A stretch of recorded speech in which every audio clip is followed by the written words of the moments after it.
mala'iku suna muhawara akan abin da ke ɗaukaka darajar mutum a cikin aljanna bai ma roƙi Allah ba.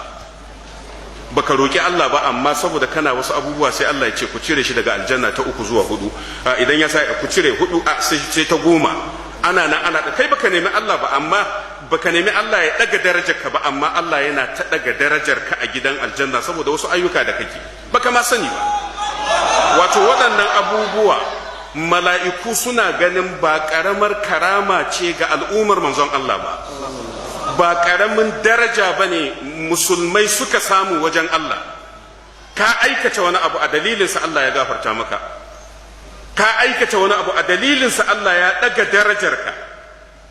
Sai Allah maɗaukaki ce ga yaminsu menene mutum zai aikata inda yana cikin mabiyanka, idan ya aikata wannan abin za a ɗaga darajarsa bai ma sani ba. Sai manzon Allah ya ce na farkon su shine it'amu ta'am, haka kawai mutum ya sa a girka abinci ya tara talakawa ya ce ku yi ta ci. Akwai wanda zaka ga ya mai da shi ɗabi'arsa, akwai wanda na sani duk sati sai ya girka abinci ya raba mu talakawa, akwai wanda ke wata wani a shekara. It'amu ta'am yana da falalan gaske a sunnar manzon Allah. To bare kuma a ce ma watan Ramadan ne, kaga mutum wanda shi ake kira iftarus sa'im, wanda zaka shirya abinci ne saboda mai azumi ya ci. Wannan shine abu na farko. Allah ya ce sai me? Manzon Allah ya ce na biyu linul kalam, mutumin da zai rika faɗin magana mai daɗi, bai faɗin magana da take ɓata ran mutane, sai mai daɗaɗa rayukan mutane.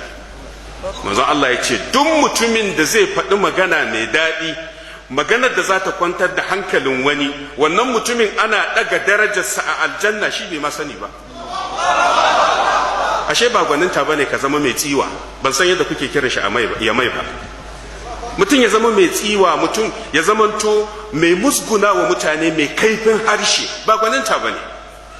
Ka zama mutum mai faɗan magana mai daɗi, duk sa'ilin da kalma ta fito daga bakinka kana samun riba a kanta ko kana samun hasara a kanta. Ma yalfidhu min qawlin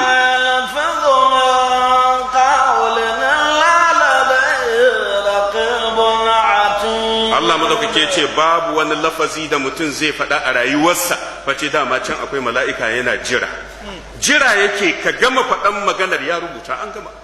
Kar mu ɗauka ita rayuwar nan ita kenan, la wallahi duk abin da muke ana rubuta su, ranar hisabi yana zuwa. Allah ka samu iya riko da sunnar manzonka. Allah madaukaki ya ce to naji, sai kuma me? Manzon Allah ya ce was salatu bil laili wan nasu niyam, mutum ya tashi cikin dare yana sallah lokacin da mutane ke bacci, Allah madaukaki yana sa ana daga darajarsa a gidan aljanna. To ya gama ba da amsa. Dama abubuwa biyu ne mala'iku suke muhawara a kai, na farkonsu alkafaratu, na biyunsu raf'ud darajati. Alkafara shine abinda musulmi zai aikata a dalilinsa Allah ya gafarta masa laifi. Raf'ud darajati abinda musulmi zai aikata a dalilinsa Allah ya daga martabarsa. To tunda an gama, ya gama ba da amsa, sai manzon Allah sallallahu alaihi wasallam ya ce Allah tabaraka wa ta'ala ya ce to ya Muhammad ka roƙe ni, duk wanda ya samu irin wannan dama bai kamata a rabu da ni ba tare da an roƙe ni ba, saboda ni mai bayarwa ne. Roƙe ni in baka, in ji Allah tabaraka wa ta'ala ga annabinsa. Ka roƙe ni ya Muhammad sallallahu alaihi wasallam, wanda shine malamai suke cewa in ka lura da yadda sunna ta karantar, ana son ƙarshen abu a gabatar da addu'a. Shi yasa a sallah aka fi so ka yi addu'ar ka kafin ka yi sallama, domin da zaran ka yi sallama ka gama sallar, amma kafin ka yi sallama to ka yi addu'a, saboda ƙarshen ganawarka da Allah subhanahu wa ta'ala ke an taho ƙarshen ganawar Allah da manzo, sai Allah maɗaukaki ya ce ya Muhammad ka roƙi buƙatarka. Manzon Allah sallallahu alaihi wasallam a riwaya ta biyu ya ce Allah maɗaukaki da kansa ya ce to bari koya maka addu'ar da tafi dacewa. Allah da kansa ya koyar ma annabi sallallahu alaihi wasallam wannan addu'an, ka rika cewa Allahumma inni as'aluka fi'ilal khairati wa tarkal munkarati wa hubbal masakini wa an taghfira li wa tarhamani. wa iza aradta fitnata qaumin fatawaffani ghayra maftun. kuma bai tsaya haka ba, ka rika cewa as'aluka hubbaka wa hubba man yuhibbuka wa hubba amalin yuqarribuni ila hubbika. kaga Allah da kansa ya koyar da addu'an nan ga manzon Allah sallallahu alaihi wasallam. wannan ya isa ka gane muhimmancin wannan addu'a. Allah ya ce ma annabi sallallahu alaihi wasallam ka koyi addu'an nan ka rika yi. yana faɗa Allah manzon Allah yayi wannan addu'a. Allahumma inni as'aluka fi'ilal khairati, ya Allah ina roƙonka ka bani damar aikata alkhairi, domin wallahi alkhairi da kake gani sai Allah ya baka iko, baka iyawa sai da ikon Allah. amma zuciyar tana so, zaka yi ta cewa ina ma ina da kaza in yi kaza har ka mutu baka yi ba, saboda Allah bai baka dama ba. sai Allah ya baka dama kamar kafin zaka iya aikata wani alkhairi, to ka roki Allah ya baka wannan dama.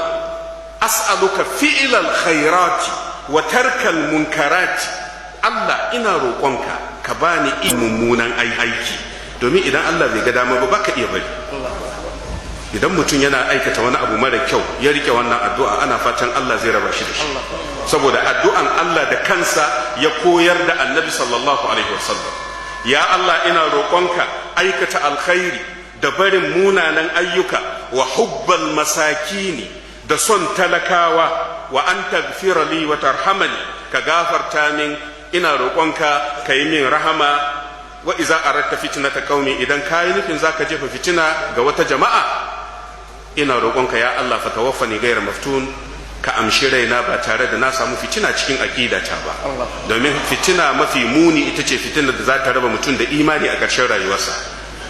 wannan addu'a Allah ya koyar da ita ga annabi sallallahu alaihi wasallam. yace kuma ka rika cewa as'aluka hubbaka, Allah ina roƙonka ka bani son ka a zuciyata. Allah ka sa min son ka a zuciyata. ba shikenan ba, wa hubba man yuhibbuka, ka sa min son masoyinka, domin son masoyi imani ne. ba karamar musiba bane a samu mutane suna da kiyayya ma juna alhali suna musulmai. mutane suna musulmai a samu suna kin juna, ba karamin musiba ba ne. son masoyin Allah wallahi ibada ce. Allah yake ce ma annabi sallallahu alaihi wasallam, ka rika roƙona in baka so na, sannan in baka son masoyina, wa hubba amalin yuqarribu ila hubbika, in baka son aikin da zai matsa da bawa har ma ya kai ga samun son Allah subhanahu wataala. lokacin da annabi sallallahu alaihi wasallam ya iso karshen wannan fa hadisin mu'azu dan jabal ne ya bada labari. mu'azu ibn jabal sahabin annabi sallallahu alaihi wasallam. mu'azu ibn jabal ya ce annabi sallallahu alaihi wasallam ya gaya musu irin ganawa yadda ta kasance tsakaninsa da Allah subhanahu wataala, har ma an zo karshe sai manzon Allah ya ce masahabbai da suke zaune a masallacin, innaha haqqun, abinda na gaya muku gaskiya ne wallahi.